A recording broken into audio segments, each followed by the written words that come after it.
Hello and welcome to another edition of Coffee Break. It's Steve Barrett here, the editorial director of PR Week. Delighted to be with Mike Doyle, who's president and CEO of Ketchum. How are you doing, Mike?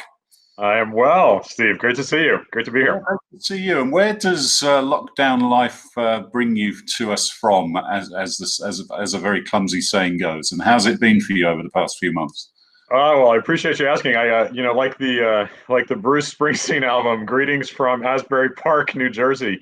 My husband and I have been here since March, since the world changed.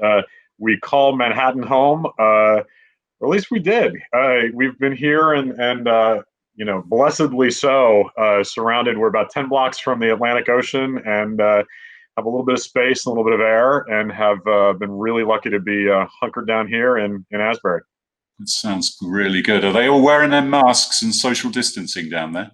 I can tell you that the vast majority are here in town, and we are not afraid to ask people to put theirs on if we see them without. We're doing our part. Okay, so that's a YouTube video coming to us soon. Mike, you've been in the role 5 months. Barry Rafferty moved to the client side at Wells Fargo, but you've been at Ketchum for a while. Just introduce yourself to the audience for those who aren't as familiar with you as the folks at Ketchum. Sure, I'm happy to. Thank you. And yes, I started at Ketchum 25 years ago. I started down in our Washington operation. I was lucky enough to get the gig. I tell this story often, that I interviewed right out of the gate, entry level, for an account coordinator position, and I didn't get the job because they had hired someone days before they met me. That person lasted 3 days for reasons I will still never know, but they called me, and so I was Ketchum's best second choice ever. So that's kind of rings true. I've been with the firm 25 years cumulatively. I have been so lucky working in Washington and in New York the majority of my time. Did a little bit of some stints overseas. I left the agency and spent a little time at NBC Universal at the network, but then came back, and I've probably had 15 different business cards with the firm over the course of my run. But so pleased, really honored to be named CEO this year. Unexpected in so many ways, certainly during a pandemic. I follow in the incredible footsteps of one of the industry's greats, Barry Rafferty, but very humbled to do so, and honored to be the firm's CEO. Yeah, it was because we had to put our PR Week awards back a few months. Of course, she was the agency PR Pro of the Year, but by the time she actually got the award, she was on the client side, but still very well deserved. And it's been great seeing what she's will be great to see what she does at Wells Fargo. Steve, I will tell you, I predicted for her that day, and I will now challenge everyone. I think she's going to be the first to win it as agency professional, and then come on at it as the in-house leader. I expect that will happen pretty soon. Yeah, that would be a great duo of awards. Who was the CEO when you joined then 25 years ago? Was that Ray Kocher, or was it I go back actually to the Dave Drobis days. I was proud to be hired in the Drobis era and have been there throughout all of them. Yeah. So did you ever think you would one day be the CEO? The short answer is no. I can tell you that. Certainly not during a pandemic year. But I think one of the greatest gifts that I've had at Ketchum throughout, honestly, going all the way back to Dave Drobis and to the many people that I've been lucky enough to work for. We're an agency that genuinely celebrates grooming people for not just for leadership roles, but just for opportunities. And so I've been such a great beneficiary of that. People looking out for me and throwing me opportunities when they thought I might be able to rise up to it. Or, and I try very hard every day to instill this in our own leaders, that it's our job to open up opportunities for our people and to continuously challenge each other, build muscles that you don't have. And so, no, I never thought that this was possible, but I always knew that this was a place that I could be my best self, my hopefully my best success. And now I'm here. We'll see how this goes. Yeah, now obviously it's an interesting time to take over a company, and like many other firms, you had to make some cuts, do some furloughs and layoffs, etc. Everyone Yeah. was badly hit. Things have settled down now, and we're kind of seeing where we're going with this, although nobody really knows what's around the corner. How do you assess it after almost 6 months in charge, and how has it been coping for the whole agency through that period? I'll say a few things to that, and I appreciate the great question. First I'll talk about our people. I've been spending so much time over the past 5 months with my colleagues, with our people at the agency around the world, and a lot of time with our clients. And you're right to say that, right? It's people are fatigued. We're tired, and I don't have the benefit of having children here, but homeschooling and dealing with scheduling and all those sorts of challenges and the burden that folks are feeling. But what I will tell you is, I'll quote one of my colleagues in London, a guy named Mark Hume, who said to me early on that he thought the way that we were going to get through this as a culture is if we find the beauty in the burden. And that stuck with me, finding the beauty in the burden. And what that's meant for Ketchum is relying on each other in a different way as teams are showing up for clients. It's about figuring out how to show up for new business pitches in a way that creates the kind of chemistry that we would have in a room, but you're not filling a room anymore, you're filling a screen.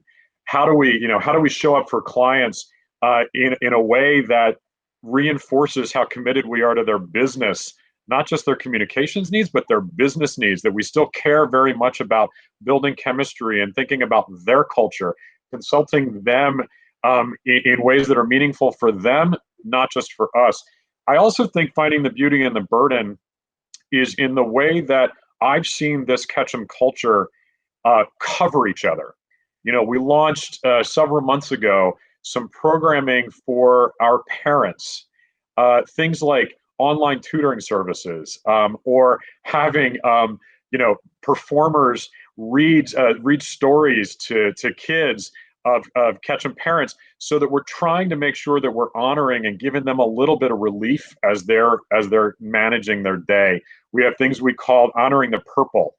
You think about the Outlook purple, where you show out of office.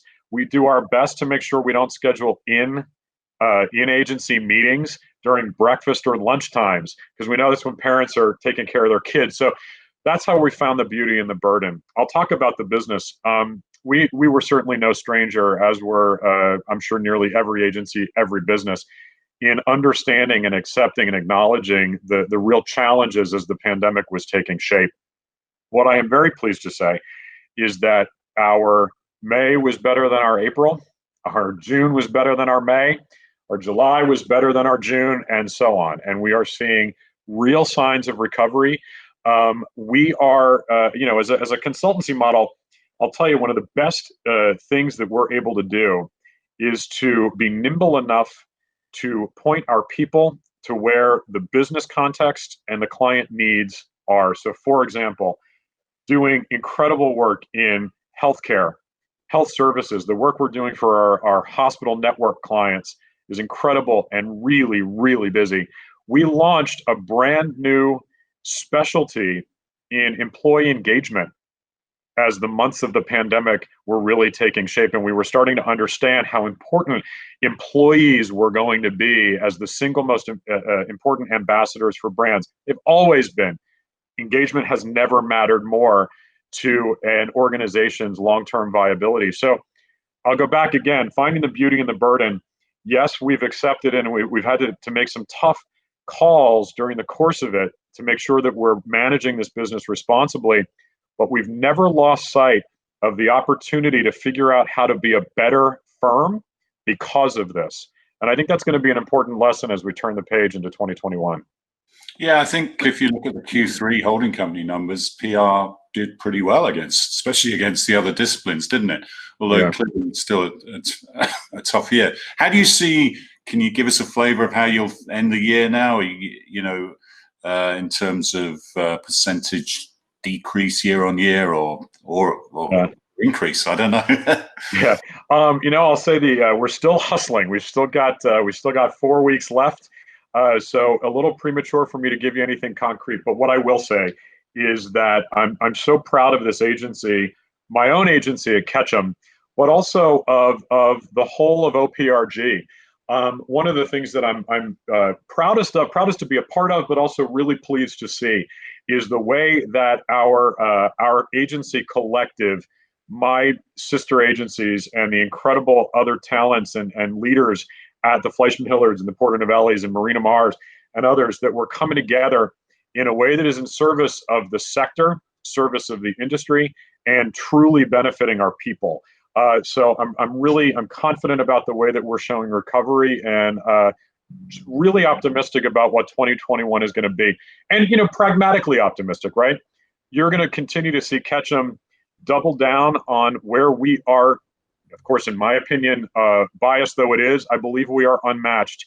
Categories like analytics and influencer marketing and digital and content and that kind of storytelling, issues in crisis management, and the work that we're doing in the CPG space and in retail, where we've got this marriage of incredible talent, clients that are looking to us for those kinds of solutions, and relationships that are based in, number one, in the kind of empathy that we believe is important in any relationship, but that we really, really prioritize as we create long-term partnerships with these clients. So I think that's what you're going to see from this agency. Yeah, as you've always been known as a creative agency and great consumer work. How do you see consumer playing out? Because a lot of people are saying, "Oh, consumers, dying out a little bit and corporates taking over again," but actually you see some real doubling down on the big brands, and it seems like consumer branding is still going to be really important. Absolutely agree. Absolutely agree. I think what's interesting about this year is we called it several months ago, and we still do, this sort of reckoning that has happened for consumer stakeholders of all kinds, but consumers, the way that consumers are prioritizing the important purpose work that brands are doing, how brands are showing up in a way that is advancing inclusion, that is celebrating the diversity and inclusion that is so important to consumers and should be. So I think we're seeing behaviors change, and expectations have never been higher for brands. And so we're embracing that. I think the smart firms will, certainly the smart brands will, and they're thinking about ways to engage consumers in a way that matters to them. I think this year has been a year in which we've all reflected on what is important, on what really matters. I think that's applying certainly to the way that consumers are purchasing. We just saw, take a look at what just happened, and the way that some of the most important retailers and brands took full advantage of not just Black Friday, but really this entirely new and reimagined commerce season as we approach the holidays. They're meeting consumers where they are, both in terms of the channels where they're consuming the goods themselves, but also in the way that they're communicating and getting their information to consumers. So I completely agree with your point. It is not just about corporate reputation that will always live up here, but consumers are continuing to buy. They're just buying differently. They care a lot about what the corporations and what the brands are standing for, not just what they're selling. And just to finish up, let's look forward to 21. Yeah. When are you going to be going back to the office? What's the strategy with that? Is it going to change? What are the things that are going to persist, that you've brought in during COVID and thought, well, actually, this works pretty well. This is we'll carry on doing that. Here's what I do see happening in 2021. I think we'll return to office space that is reimagined. I see myself caring a lot less about the desk that I have and more about the collaborative work environment that I'm able to enjoy with my colleagues. I think it's going to be, we're all going to have to look at real estate and the way that our offices are structured in a different way. I think there's going to be a serious commitment to the kind of hybrid hybrid environment, right? Where we've got places, particularly in a creative space, where we can come together and feed off of each other's energies again in a different way, in a different kind of human way, where we can be back on planes and back in cars and buses and trains safely, to be on site with our clients, to be living and working with them for a couple days a week. That is absolutely top on my list of priorities. Thinking about 2021, I am so optimistic. Number one, I think this is a time where the business will need authenticity and credibility and strong storytelling and important storytelling. As I think about our healthcare clients, I think about the health systems that we work for, the hospital networks, the way that we're going to think about the health crisis, and ideally getting to a place where we're all able to be safely together again. Hugely important to our space. And I think finally, it's gonna be, I think, an advent of a new kind of creative, a different kind of. You and your colleagues have always celebrated purpose-driven creative. I think that's going to be even more important at an exponential level. What are brands standing for? What are they standing up for? And I think that's where I'm going to challenge my own agency to make sure that we're delivering on creative and really, really beautiful programming and work that speaks to business opportunities, changing the business climate and the business results for a client, not just communications. So I'm incredibly optimistic about that. That's good to hear. We look forward to seeing how you plan that out in 2021. Thanks so much for joining us on Coffee Break, Mike. My pleasure. Thank you. Be well.